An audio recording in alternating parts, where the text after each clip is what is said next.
Hey, party people. In this video, we are going to compare Prismacolor Premier color pencils with their less expensive, student budget friendly Prismacolor Scholar color pencils.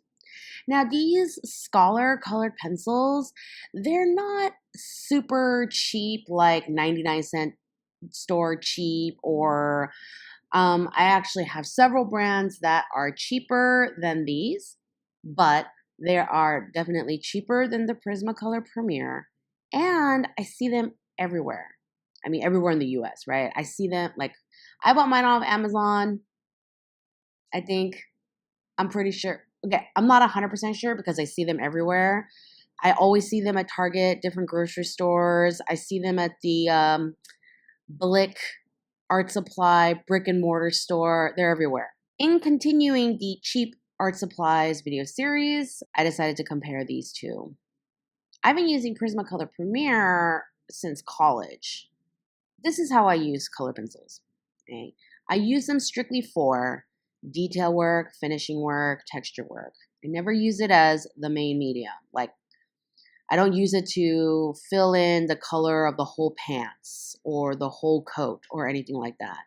Okay? If it's a fuzzy coat, I'll go in with some texture work, but I don't fill in the main with color pencil. And I don't know any designer who does design work in this way because color pencils are slow, y'all. And I mean, they're even slower than paint. The paint's big thing is you have to wait for layers to dry, but the actual paint process, like laying down color itself, is pretty fast. And so, there are ways to work around waiting for layers to dry without too much dead time. But color pencil is actively slow. That's a funny phrase, actively slow. And I don't have anything against using color pencils as the main medium. Color pencil illustrations are often quite beautiful, but I just wanted to throw that out there for those of you who are pursuing design specifically and you're wondering which medium you should be learning or focusing your time on. It's not going to be blending color pencil beautifully. It's really about, either the quick sketch quality of markers or the beautiful presentation of paints. Right now, I'm sorting the color pencils by color name. So I have the set of the Scholars. I have a bunch of premieres that I've been buying, individually for random projects over the years. So I have like a weird set of colors, and I'm matching color for color if they have the same color name. Like if I have a canary yellow Scholar and a canary yellow Premier, I'm putting them together so that I can compare them against each other directly. And I don't have matches for every single color, but I want to kind of get close so you guys can see kind of a similar quality comparison if I can. Currently, the paper that I use most often when I'm doing color pencil as the main medium is Bristol vellum surface. That means it's very smooth. It's got a little bit of a tooth, not a whole lot. This is Strathmore brand. This is a good brand. The yellow cover means this is their this is their cheapest Bristol. Okay?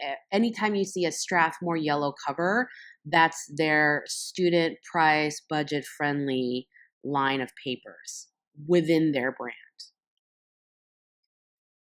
And now I am taking the pairs that have the same color name and comparing them to each other. The Scholars are on the left and the Premiers are on the right. And I'm trying to lay down the color with about the same pressure. As you can see, that even though the color name is the same, because of the quality of the pencils and probably the ingredients used to create them, that the colors are slightly different from each other. But another thing I hope you're noticing is that the color intensity is quite similar. Okay, I really am trying to uh, put down the color with equal pressure so that you can see how intense and soft the lead is. You know, the reason, I think, the main reason why people use Prismacolor Premier is the soft lead. It's very vibrant, it's very soft, very blendable. And so while the soft lead means that the leads have a tendency to snap easily, which annoys a lot of people, you know, they have that real vibrancy going for them. And their Scholar pencils are also really vibrant. Okay, the colors are a little bit off, but they're really nice. Except that violet, not violent. I watch too many action movies. Except for the violet up there. The violet, the Scholar got really waxy. But for the most part, and now I'm putting on a second layer of the color pencil so you can see how the colors build. And the Scholars are doing a really fantastic job. Like, again, the violet is so off. The color is so off. So you just keep that in mind that the violet is not particularly strong. It's like a light purple. But look how these layer up and look how intense the colors are with the second layer.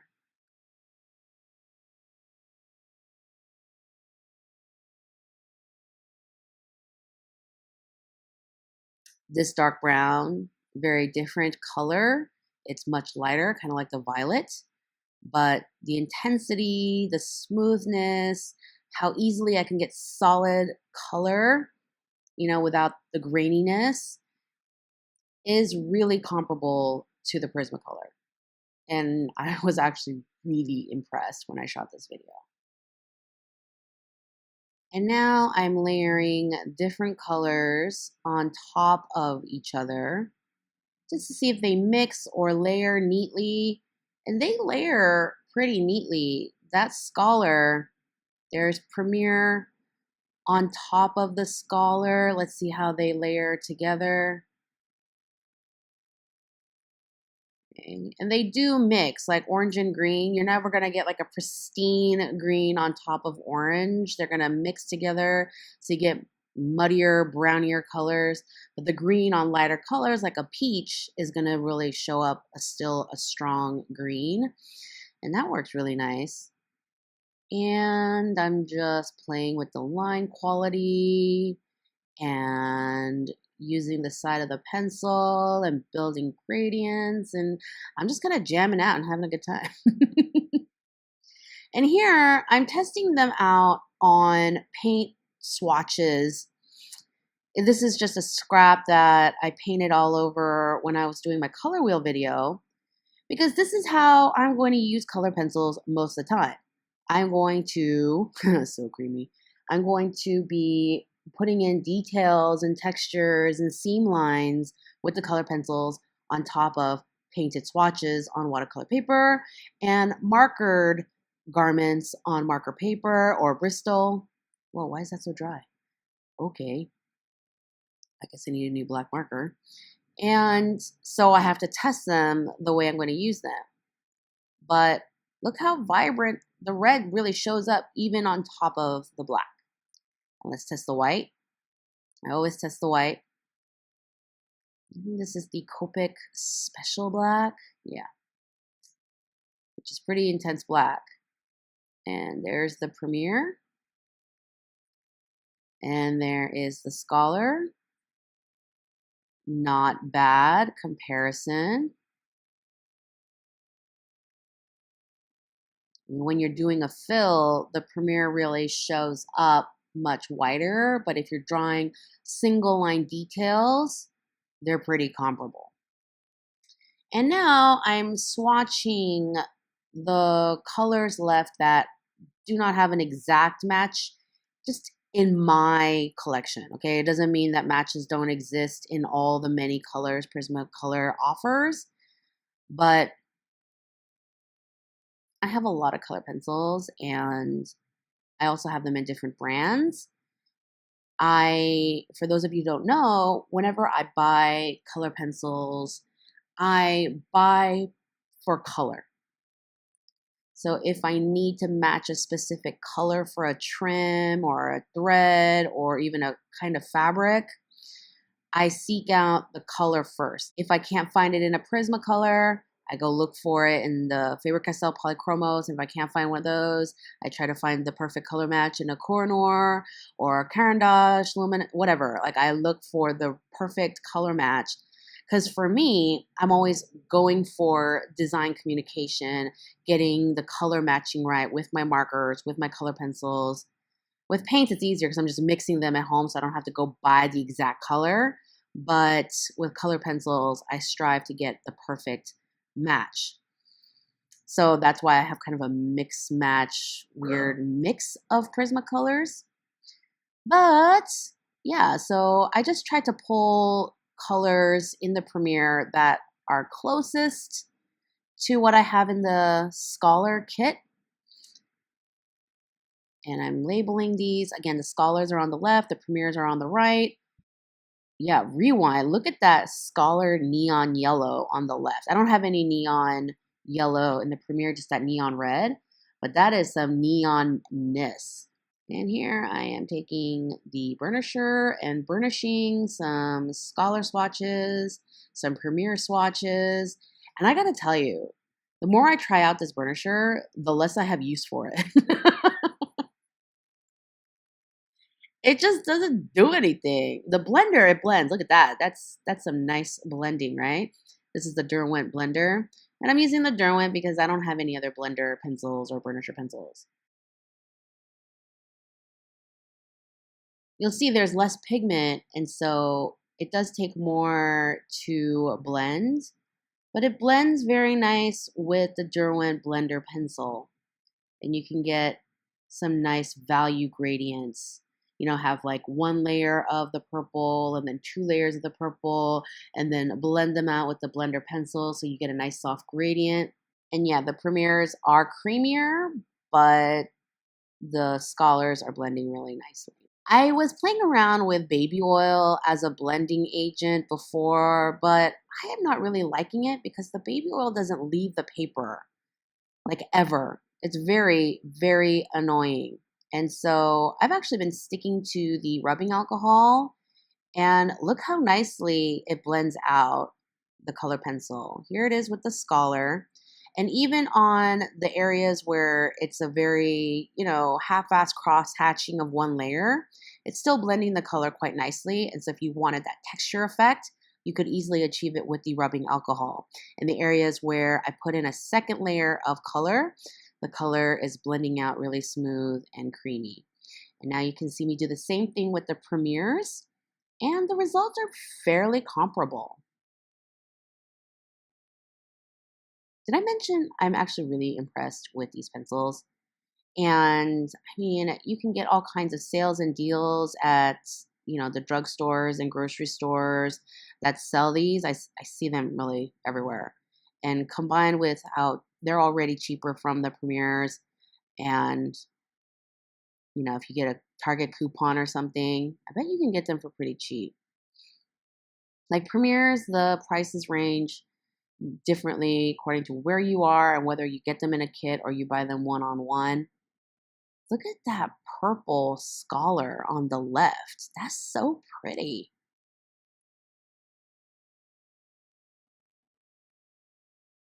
That Copenhagen blue is nice too. I like it has a little bit of a green undertone. Um, and that pale green is nice. Yeah, now I'm just playing around and just really enjoying myself.